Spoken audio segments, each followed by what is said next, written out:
నమస్తే. మమత వెస్ట్ బెంగాల్లో దీది ఉక్కిరిబిక్కిరి అవుతోంది. BJP EC కుమ్ముక్కైనయి. ఎస్ఐఆర్ ద్వారా 90 లక్షల ఓట్లను తొలగించారు, అన్యాయం జరిగింది అని మమతతో పాటు మద్దతుదారులు కూడా ఆరోపిస్తున్నారనమాట.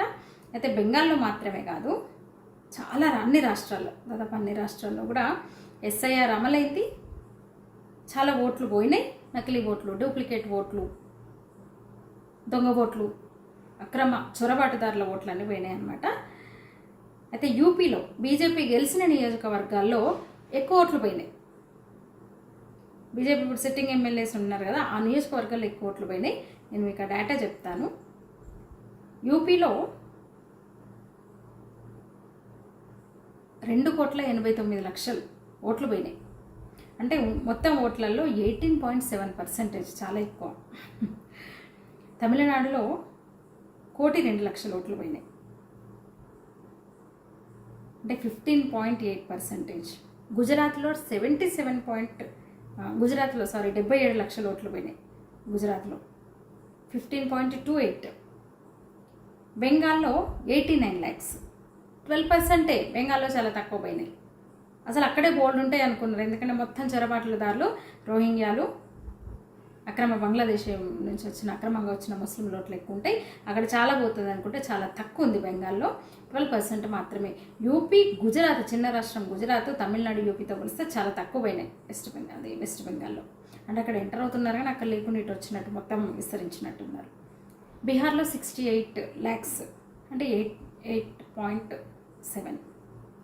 మధ్యప్రదేశ్ 45 lakhs, 7.8%. రాజస్థాన్లో 44 lakhs, 8.1. కేరళలో 24 lakhs, 8.84. కేవలం బెంగాల్లో మాత్రమే పోలేదు, బెంగాల్లో యూపీ వీటితో పోలిస్తే తక్కువ పోయినాయని చెప్పడం అనమాట. తమిళనాడు, గుజరాత్లో ఇంకెక్కువ పోయినాయి. మరి గుజరాత్లో బీజేపీ అధికారంలో ఉంది. ఆ రాష్ట్రాలు కానీ అక్కడున్న పార్టీలు కానీ నాయకులు కానీ ఎవరు కూడా ఎన్నికల సంఘాన్ని బ్లేమ్ చేయలేదు, ఎస్ఐఆర్ మీద అంత విమర్శలు చేయలేదు. కానీ మమతా బెనర్జీ గగ్గోలు పెడుతుంది. ఎందుకంటే ఓకే, ఆ రాష్ట్రాల్లో బెంగాల్లో లెక్క కొన్నేళ్ల ముందు పెరిగిన ఓట్లు కాదన్నమాట. అవి 75 లక్షలకు పైగా ఓట్లు సడన్గా పెరగలేదు. అంటే బెంగాల్లో 2016 అసెంబ్లీ ఎన్నికలకు 6.59 crores, అంటే 6,59,00,000 మొత్తం ఓట్లు ఉంటే 2021 అసెంబ్లీ ఎన్నికల నాటికి 7.34 crores, 7,34,00,000 అయిందంట. అంటే 75 లక్షల కొత్త ఓట్లు 5 ఏళ్లలో. ఇది గ్రేట్. ఈ మహమ్మారి, ఈ మహాతల్లి ఎలికలో 5 ఏళ్లలో సడన్గా పెరిగినాయి 75 లక్షల ఓట్లు. అప్పుడు ఎవరు ప్రశ్నించలేదు. అంటే 2016-21 మధ్య మమతా ప్రభుత్వము విచ్చలవిడిగా అక్రమ వలసదారులకు, చొరబాటుదారులకు ఓటర్ కార్డ్స్ ఇచ్చి పడేసిందనమాట. క్లియర్గా కనిపిస్తుంది ఇక్కడ. మొన్న ఎస్ఐఆర్ అప్పుడు ఇంకా డూప్లికేట్, చనిపోయిన వాళ్ళతో పాటు ఈ అక్రమ చొరబాటుదారులది కూడా, అక్రమంగా నమోదైన ఓట్లు కూడా పోవడంతో మీకు గోల పెడుతుంది. చూడండి, అసలు 1 కోటి మంది ఉన్నారంట బెంగాల్లో. బంగ్లాదేశ్ నుంచి, పాకిస్తాన్ నుంచి కూడా వచ్చిన అక్రమ వలసదారులు. కాగ్ రిపోర్ట్ ప్రకారం, 66 లక్షల ఫేక్ రేషన్ కార్డ్స్ ఉన్నాయి. 66 లక్షలు. ఇక విచ్చలవిడే దొంగ నోట్ల చెలామణి బెంగాల్లోనే ఉంది. వీటన్నిటి వెనకాల పాక్ ఐఎస్ఐ, అల్-ఖైదా లాంటి ఉగ్ర సంస్థల హస్తం ఉందనేది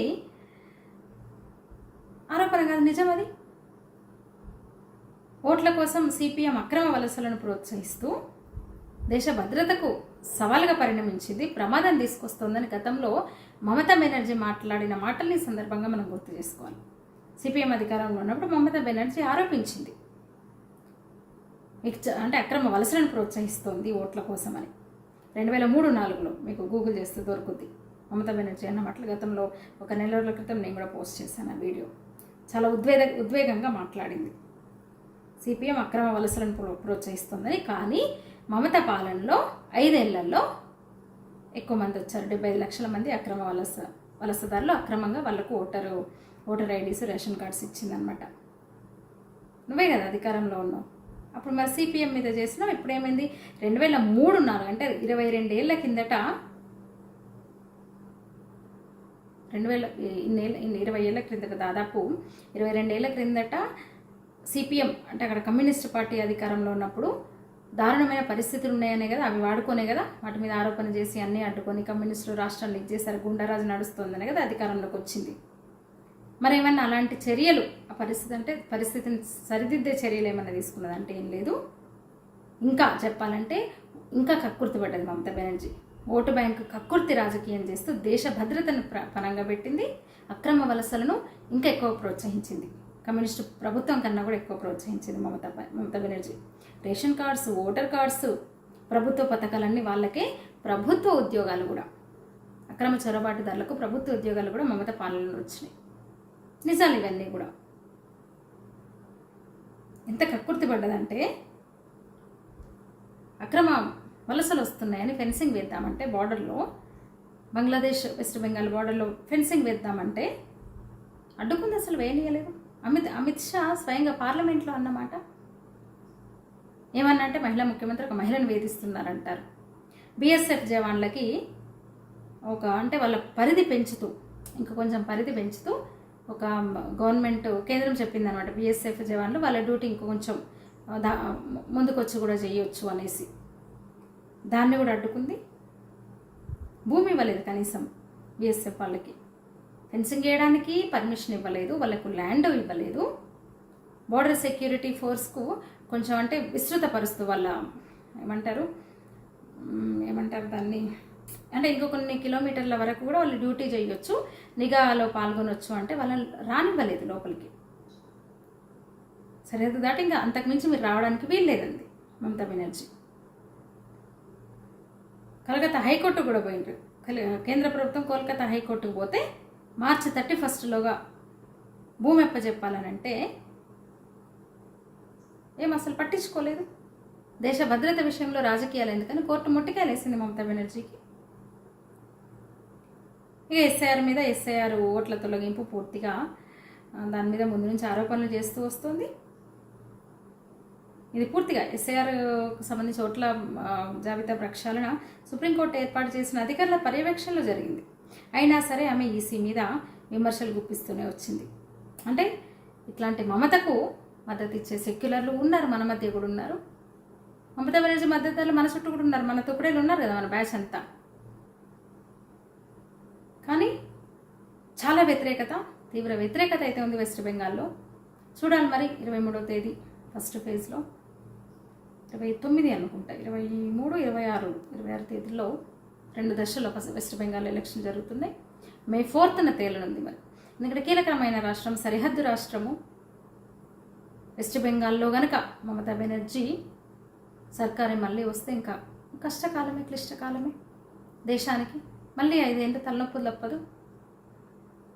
నేను అక్కడి నుంచే వచ్చేది ముప్పడిగా లోపలికి. అక్కడ ఎంటర్ చేస్తూ ఇంటర్వ్యూల లెక్క బాజాబ్తా డోర్లు తెరుస్తూ, ఆధార్లు ఇస్తూ, ఓటర్ ఐడీలు ఇస్తూ, రేషన్లు ఇస్తూ, గవర్నమెంట్ ఉద్యోగాలు కూడా ఇస్తూ. చూడాలి మరి బెంగాల్ ఒకప్పుడు అసలు బెంగాల్ని ఒక దిక్సూచిగా అంటే ఏమంటారు, ఒక గొప్పగా ఒక కనీసం 30 ఏళ్ళ ముందు ఉంటుంది అభివృద్ధిలో. కానీ బెంగాలీస్ చాలా తెలివైన వాళ్ళు. బెంగాల్ చాలా అభివృద్ధి చెందింది, ఎన్నో పరిశ్రమలు ఉన్నాయి అక్కడ, ఇండస్ట్రియల్ హబ్గా ఉండేది వెస్ట్ బెంగాల్. అలాంటి బెంగాల్ను మనం ఇప్పుడు చూసి అసలు ఆవేదనతో, జాలితో చూస్తున్న పరిస్థితి. దీనంగా బెంగాల్ వాళ్ళు మిగతా దేశం వైపు దీనంగా చూస్తుంటే మిగతా రాష్ట్రాలన్నీ కూడా ఒక జాలిగా చూస్తున్న పరిస్థితి వెస్ట్ బెంగాల్ వైపు. ఎందుకంటే 30 ఏళ్ళు కమ్యూనిస్టు గుండాలు, ఆ తర్వాత ఈమె నేతృత్వంలో తృణమూల్ గుండాలు వెస్ట్ బెంగాల్ని అట్లా చేసినాయి అన్నమాట. చూద్దాం మరి తీర్పు ఎట్లా ఉండబోతుందో వాళ్ళది.